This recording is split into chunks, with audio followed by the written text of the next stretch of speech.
Hello and welcome to the Cognate. Vigilante groups in India are beating up and sometimes killing people they suspect of slaughtering cows. They've assaulted Muslim men and women in train stations, stripped and beaten people, force fed cow dung and urine to people, and even raped women and killed people for allegedly eating beef at home. So, what is the politics surrounding beef and cow, with even the government banning beef in many of the states across India? Today, we are joined by Brother Umar Sharif, a Bangalore based Dai and academic, and president of the charitable organization Discover Islam Education Trust, or DIET. And he's also the CEO and founder of Al Bashir International School. Today, we're going to talk about a new book that he has released, he has authored, which is called In the Name of Cow, an Indian Narrative. This is the book we're talking about. So, we'll talk to Umar Bhai about his book, the reason why he wrote this, the general politics of surrounding around the cow, the economics of it, and more. Umar Bhai, welcome to the Cognate. Thanks for having me. Assalamu alaikum. Wa alaikum assalam wa rahmatullah. Yeah. How are you doing, Umar Bhai? It's been a long time. Yeah, I'm doing well. Alhamdulillah, nice to see you. Alhamdulillah, Thank you so long much. time indeed. Thank you so much, Umar Bhai. Umar Bhai, I finished reading your book. When I saw this, I was excited to read, especially when it comes from you. I thought there would be a lot of insights. Now, I have read a lot of similar books before. I mean, there are many books written on the topic of cow and the politics surrounding it before. What I found interesting about your book is that, unlike the rest of the books I've read, your focus seems to be on explaining the common man, the politics that is surrounding this. Usually, books written on this topic, it's more academic. It's focuses more on people in the academia. But your book is focused on the common person. So, was this style and focus deliberate? Is this something that you wanted to do when you started thinking about writing this book? And what was the objective behind this book? First of all, I'm glad that you have read it, mashallah. Jazakallah khairan. Because for a reader and a writer, for myself, I know how much it takes to read a book. Even to read a book, one has to give a time. So if somebody is reading the entire book, it means that he has found it interesting. So that's one of the positive thing that I want to take it. And alhamdulillah, as you rightly said, there have been a lot of writers on this topic. There are many books which are written.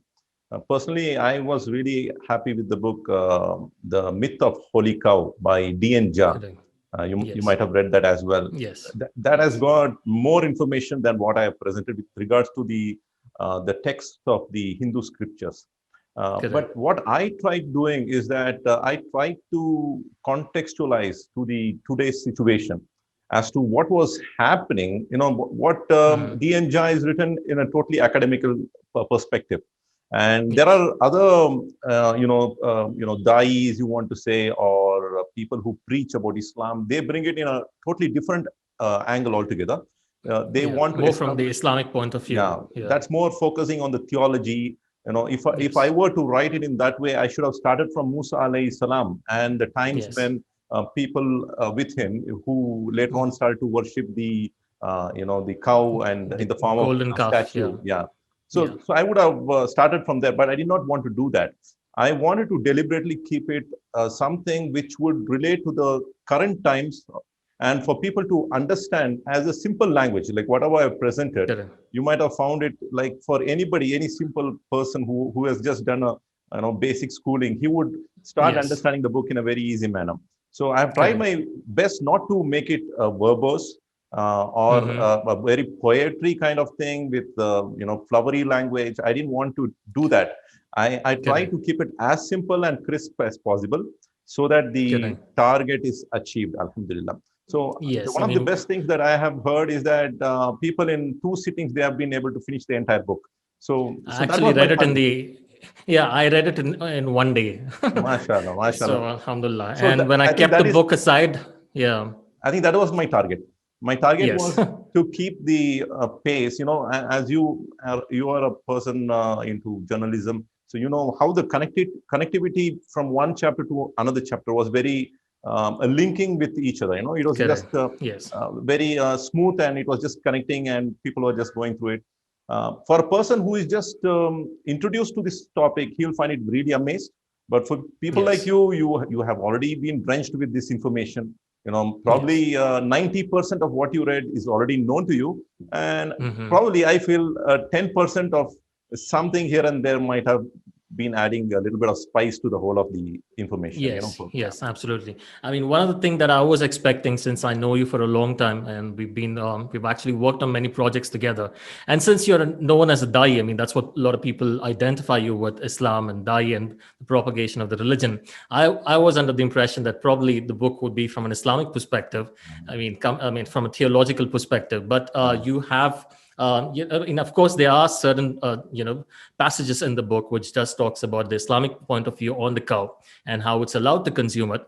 But you have, like I said in the beginning, I think your focus was on explaining the common man, including both Muslims, non-Muslims, and people across the world of what is the politics that's surrounding cow in India and the killings that's happening, and of course the economics behind it. So that is something that I found really interesting, and I think that's that is something that was lacking in a lot of books.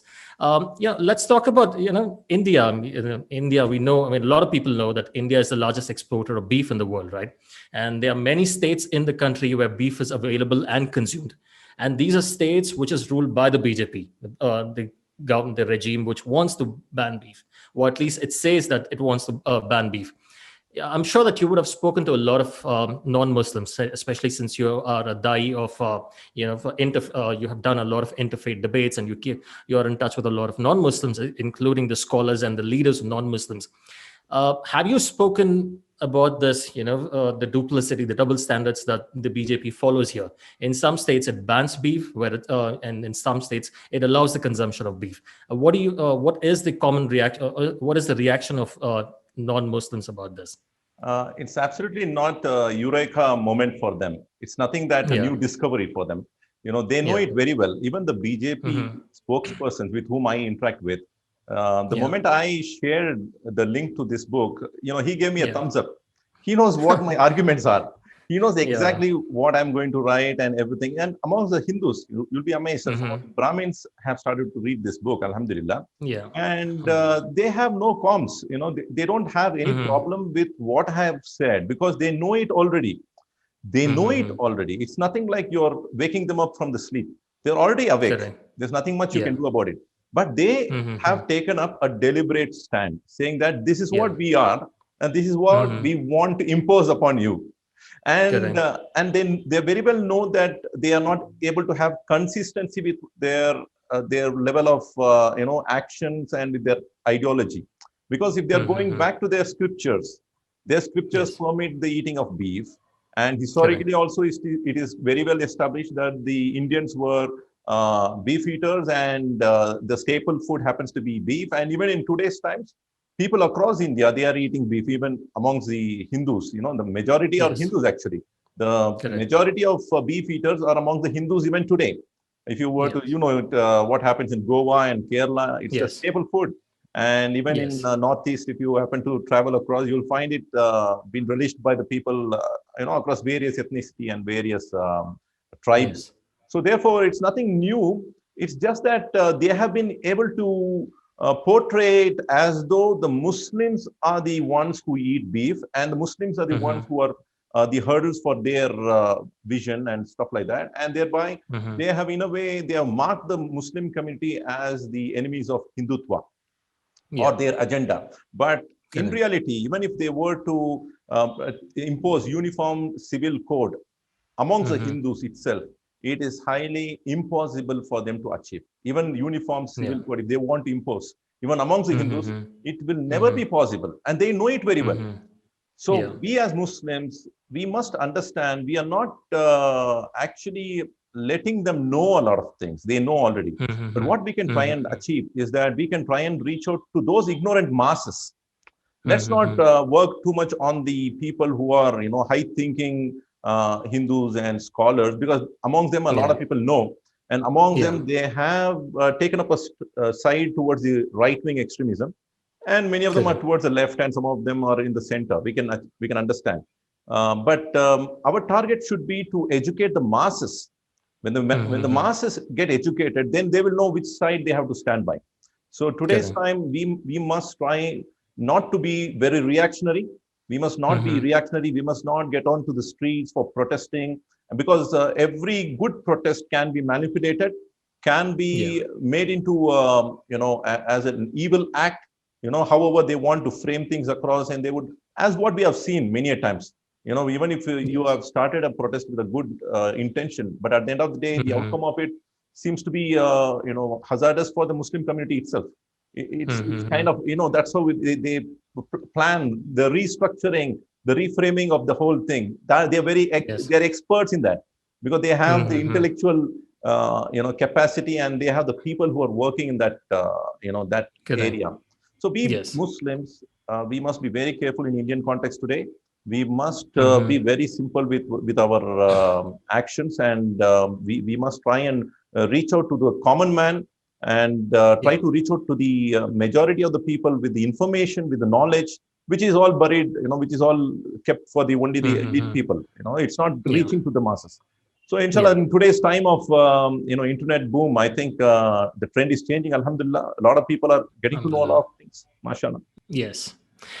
You just mentioned about many of the Hindu texts talking about verses in the Hindu text talking about Hindus consuming beef, slaughtering the cow in the ancient times. I mean, a couple 100 centuries ago. But so, how did the shift happen in India among the Hindus from people who used to consume beef, who used to think it's absolutely fine to eat beef, to people who are against it? So, can you just talk a little brief about how does this shift happen? Yeah, as I've read some of the literature on this topic, I've come to understand that the impact of Buddhism and Jainism has led to the Hindu preachers to take a stand against eating of non-vegetarian food itself, and a lot of people have even promoted the idea of vegetarianism, and some of them have even gone to a stand saying that they don't want to eat beef. So that is the direct impact of living in a society where there's a community like Jainism in the medieval times, when they were actually flourishing in India. And that was a time when the Hindu preachers amongst the Swamis of those time, the Pandits of those time, they took a stand. So otherwise, if they were to look strictly into the Vedas, Upanishads, and if you were to see even Mahabharata for that matter, and even for Ramayana for that matter, you will find enough information like Agni.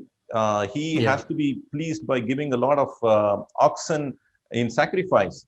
And in Anushasan Parva in Mahabharata, Yudhishthira and Bhishma having a conversation about giving animals in sacrifice for the Pitatris, for those who have passed away, who have died amongst the pious people, is what it said. And in the list of the things that has been sacrificed, you will find even cows and oxen and rhinoceros even.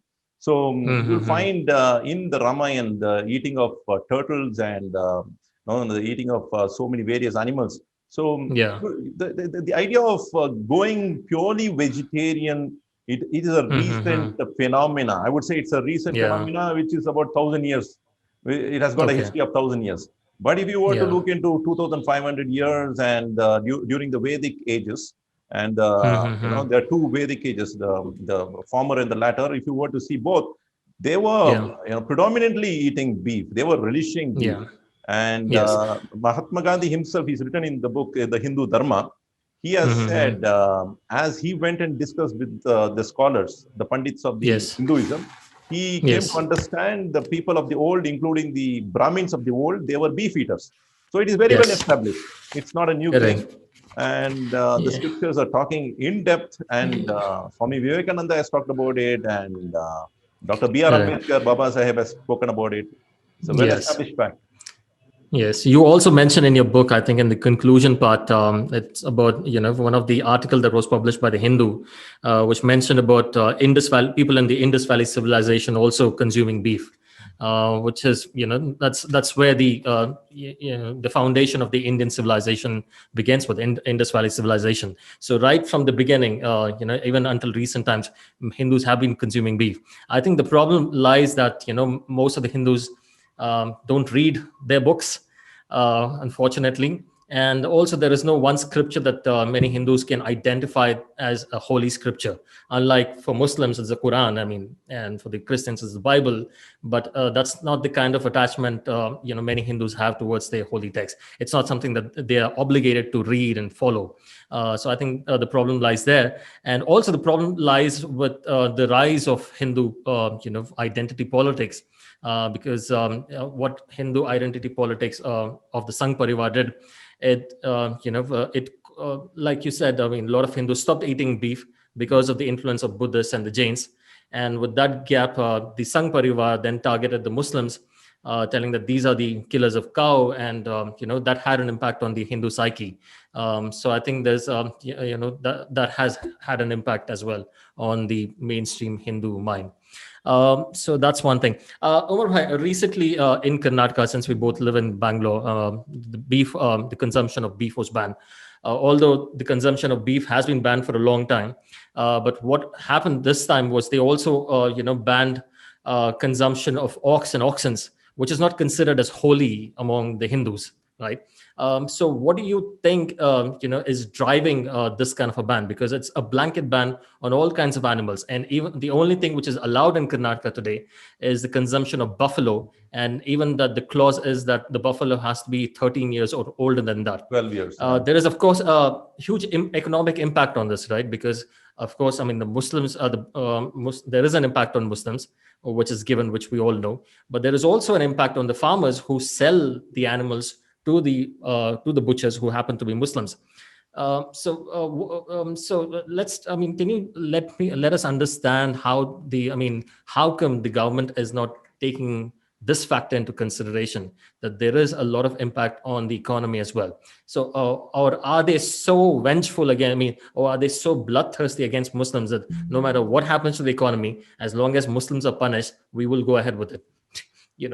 How do you make sense of it? How do you explain this? See, I'll tell you what, they are playing a very safe game. It's a very, very planned game, I would say. See, economy is not being actually impacted by the ban of beef in Karnataka as of now. Why? Because unofficially or officially, the animals are being transported to Goa even today.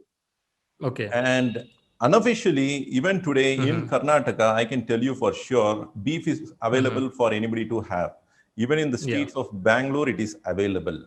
And who will come to know after you make it into beef? Who will come to know whether it is buffaloes or whether it is 12-year-old buffalo or is it oxen? Nobody is going to check into that. And in every, it is India, my dear. This is India, and you know how India works. And it's a very clear, open secret that in every department, no matter how many departments are there in India, except for except for the passport department, as of now, I know every other department is corrupt to the core. You want to get education certificate, you want to get the license to run a school, you want to get a license to start a business, whatever, or you have even furnished your accounts, your auditing is clear for income tax and everything. At the end of the day, even if you want to get a license for your two-wheeler or four-wheeler or whatever, you will have to grease their hands, isn't it? This is the norm. 101 law will come, but the way out. It is like giving some money and getting. So in reality, I'm telling you on grounds, whether people like it or not, I'm going to make this very clear.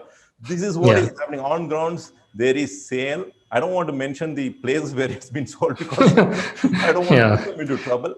But and the media is aware of it. And even the police are aware of it. Even the policemen are aware of it, because at the end of the day, they're getting the money. One thing. Secondly, these things, what is happening? It is only an art of transferring wealth from one hand to another. Yes, the butchers are being affected, and predominantly the Muslims are the butchers here, because they are the people who are into this profession. And in the field of tannery also, you find a lot of Muslims. But there is no ban imposed on beef export. No ban imposed on beef export. Beef export is a flourishing, industry in India, and we have reached the top one number. We are either on one number two. We always between us and Brazil, and we are on par with Brazil now. So what is happening? One, they are actually cutting off the butcher's income, but they are Yes. replacing that with adding value to the people who are, they are exporting. The large scale industries, the ones who are running these large industries. So it's the clear hypocrisy. You can talk about it. It's Yeah. like you can say the heights of hypocrisy is found here. Yes. And so, in a way, the economy is not really affected because unofficially the trade is going on, and Yeah. officially the whole thing is diverted from one channel to another channel. The butchers Correct. are harmed, but Yes. the beef exporters are flourishing today, and Correct. with nearly about 18 lakh metric tons per year. That is the sale that we Hmm. do from India, and nearly Yeah. nearly about 4 crores animals are being slaughtered every year, and that is a given. Hmm. That is happening. Correct. You can't stop it. Yeah. The moment you stop it, it's going to impact. You will find all of these Hmm. animals on the streets. Then what will you do? Yes. Already Yeah. we're having so many people on the streets. If you find the animals on Correct. the streets, how do you manage the city? So Yes. unofficially, the trade is going on. Unofficially, Hmm. things are happening, and a lot of people are filling their pockets with their dirty money. It is Yeah. going through all the bureaucrats. They are actually Yeah. filling their pockets. So this is Yeah. India. This is India. एक तरफ law रहेगा और Correct. एक तरफ हर चीज चलते रहेगा. हर चीज Yeah. चलेगा. Everything is running. Yeah. It's basically it's to punish the Muslims. I mean, I've been working with the butcher community for a couple of years now, in terms of giving them research materials. Since so I'm working closely with them. So what I find is that the ban on beef, the cattle ban and everything else, it's more it's a direct way to inflict pain on the Muslims, snatch away their livelihood. But at the same time, the economy, like you say, it has changed hands. Of course, I mean, it's no longer with the butchers, but it's with the exporters, it's with the large scale industry. So nothing has impacted. They still get the taxes, but the Muslims whose predominant trade was into slaughtering cows, they have been impacted, and they have nowhere else to go until unless they find a different sort of livelihood. And also, of course, it also has a political impact. They can tell their constituents, the Hindu majority, that they have fulfilled their political obligation. So that's the double game these kind of policies actually bring in. Yeah, yeah. Yeah. So this reminds me, Omar Bhai, I was actually reading a very interesting paper. Probably I'll share with you, and if our readers are interested as well, we can share it with them. So I was reading this research paper. It talks about the Nazi Germany, right? We know that Hitler and a lot of other Nazis were vegetarians. Maybe a lot of people don't know this, but Hitler was a vegetarian, and so were a lot of Nazis. And of course, the Germany as a nation, it's a meat-eating nation. But one of the propaganda tool that the Nazis used against the Jews was that they demonized and targeted Jews, because they and their slaughterhouses, they demonized them as uncivilized people, by using meat as a propaganda tool. In the end, meat contributed to the representation of Jews as impure, and the Germans, as the Nazis, the Aryans, as pure people. I think this is something similar that has been happening in India as well. We know that the Hindu right wing here, the Sangh Parivar, has taken a lot of lot of strategies from the Nazis, from the fascist Italy. So this is also one of the things that they have taken from that, and they are very successfully implementing here, right? Yes. Yeah. So Yeah. this is something really worrying, and it has actually worked. And people don't seem to mind, despite all these facts, despite knowing that India exports beef, despite knowing that even in some of the BJP rule states, beef is still available.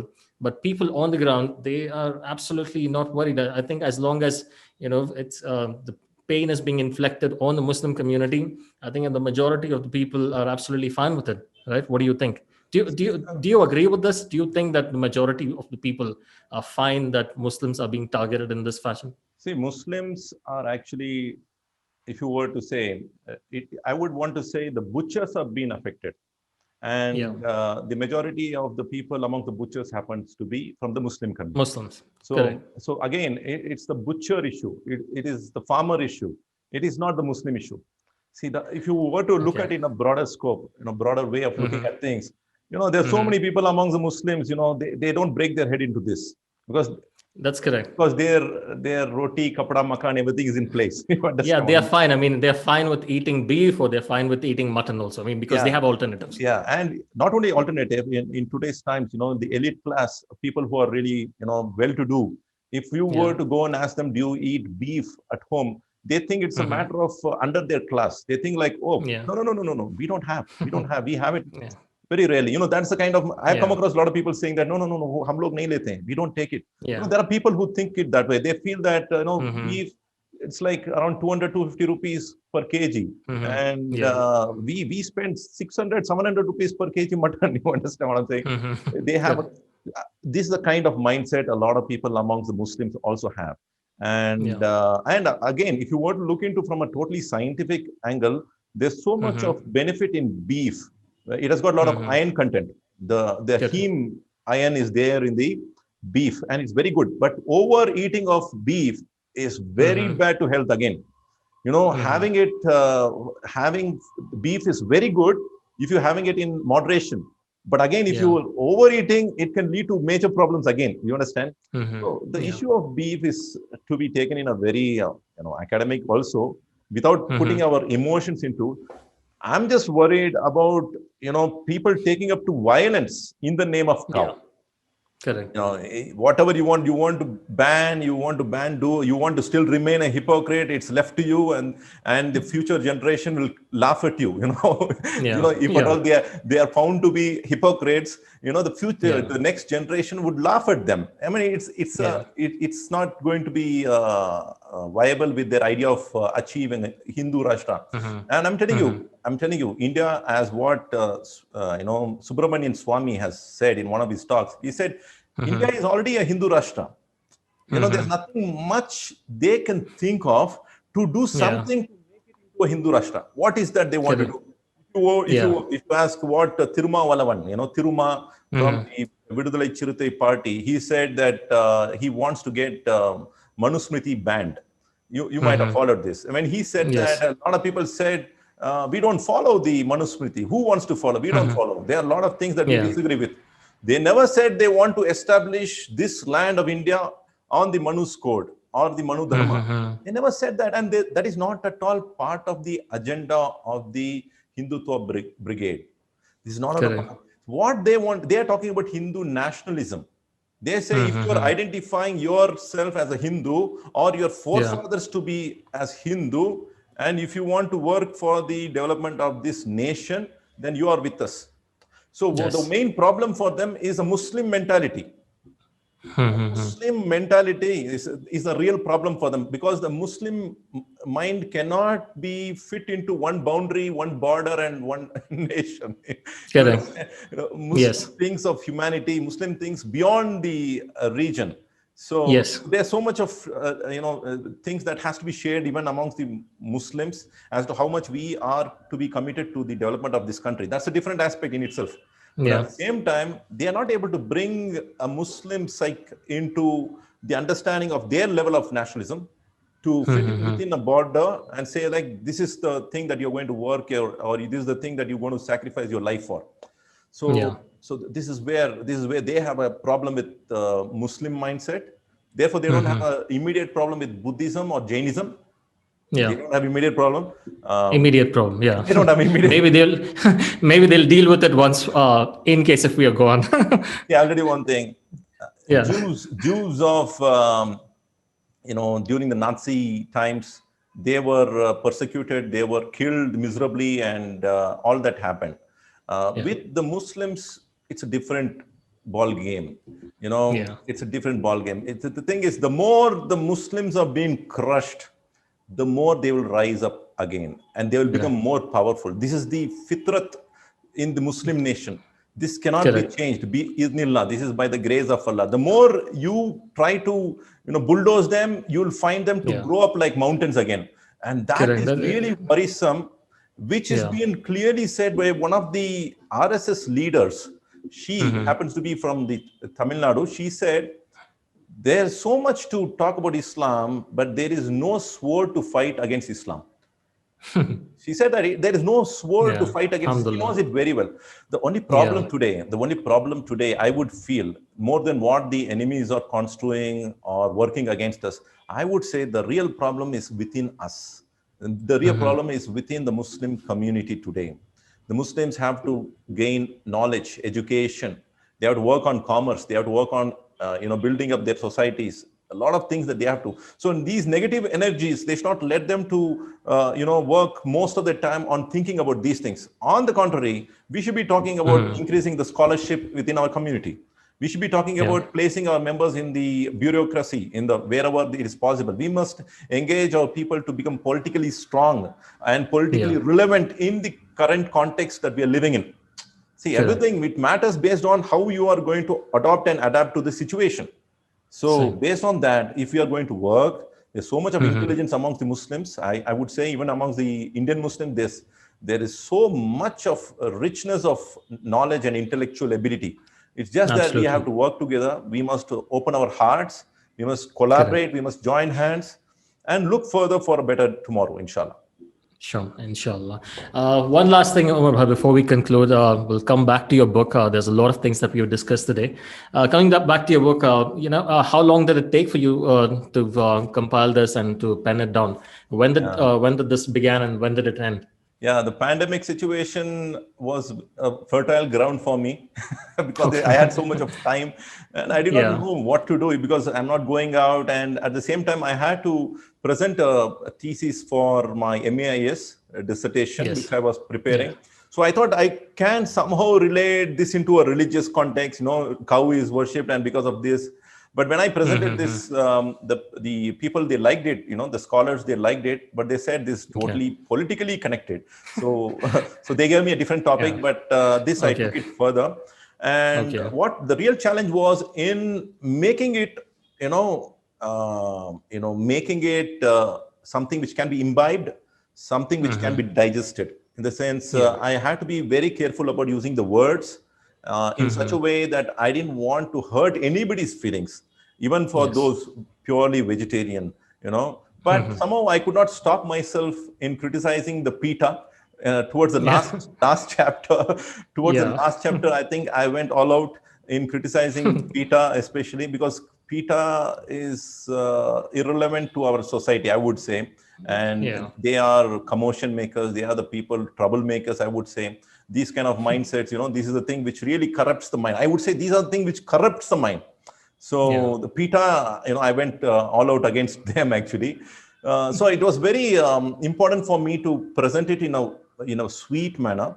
And I tried my best to do that. And keeping myself as academic as possible without letting my emotions rule over the better part of me. So, it was about a year ago that I started, but while filtering and proofreading, editing, and cross-checking the references, and making sure that there is not a single typo in the entire book. I think that's a challenge. I would think if somebody can identify one typo, it will be great, because I've tried my best to go through it so many times that ensure that there's not a typo. Yeah, inshallah. Yeah, alhamdulillah, it has come out well, especially the cover of the book as well, right from the cover, and the text as well. It's a pretty, good job. Alhamdulillah. So kudos to you and your entire team, whoever worked on this project. In fact, I actually watched your discussion with the design of the book cover designer. Brother Shahid from Hyderabad, and he has spent a lot of time, in suggesting, because I had written the book, but I did not know what to name it as. The title, the name was not found. And we are coming out with so many ideas. One of the very noteworthy Dai in India, senior Dai, and he suggested many names. And finally, we were not really happy. And as the things were progressing, we came out with In the Name of Cow, an Indian narrative. And I said, this is more apt, because I don't want to be provocative. I don't want to be provocative in any way by labeling the name itself should not be causing any kind of irritation on anybody. So Alhamdulillah, In the Name of Cow was making some sense. And I think that was the contribution that even Brother Shahid, he gave, mashallah. As we discussed over a period of time, we were finally able to come out with. So I really enjoy working on projects, I think it really gives me so much of happiness that when you finish a project, you come out with a book, or you come out with an event, or you come out with a short clip, or whatever it is. That creativity that goes through, and that work that goes through, and finally it has come into product, that is the real thing that I want to achieve. I think that's the thing that keeps me running ahead, inshallah ta'ala. I know. I mean, since I know you for a long time, I know that you like working on different projects. Alhamdulillah, you're a remarkable man. I mean, multifaceted man. That's how I know you for all these years. So thank you so much. Yeah. Alhamdulillah, we will, inshallah. Yeah. And thank you so much, for giving us your time. So, readers, this is the book, In the Name of Cow, an Indian narrative. The book is available on Flipkart. And it's also, we'll also put up a phone number and the website where you can purchase this book apart from Flipkart. Amazon Kindle. And Kindle as well. So do check the book, do read it, and you can provide your feedback to Umar Bhai directly. We'll also put up his website address as well. Thanks a lot, Brother Zakir, for having had me for this occasion, as well as talking about the book. And it looks like you are the publisher now.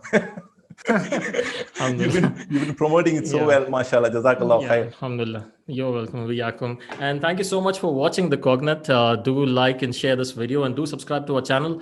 We're available on all social media platforms, as well as we run the website, thecognate.com. Thank you so much. Barakallah fiik. Shukran. Jazakallah khair.